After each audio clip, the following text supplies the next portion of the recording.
I'm a CEO, I'm a leader, and I'm not dealing with my own emotional baggage, and then I expect other people to carry my emotional baggage. That's not fair. That's not on them.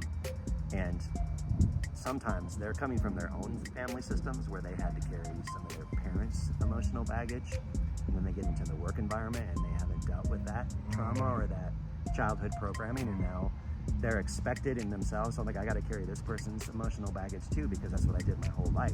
I carried my mom or my dad or some other figure in my life. I had to carry that erratic uncle that shows up at Thanksgiving, and you're like, you are ridiculous. Like, what are you doing here?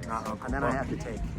You have, like, I think we all have that uncle. That uncle just shows up at Thanksgiving dinner, and you're like, now I got to deal with Uncle Ray's hope not to become that uncle. Outburst, and he's definitely not traipsing through life.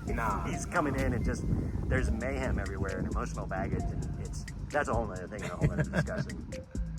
But as a leader, my primary goal, my primary is to take care of my people, right? It's to be an emotionally intelligent person. And like I often say, you have to do the work before you come to work. Right. And the work is dealing with your emotional baggage. And I understand not everybody does that. Yes. Not everybody even has the resources or the understanding that dealing with your emotional baggage is something that is actually a human thing. We all have to do this.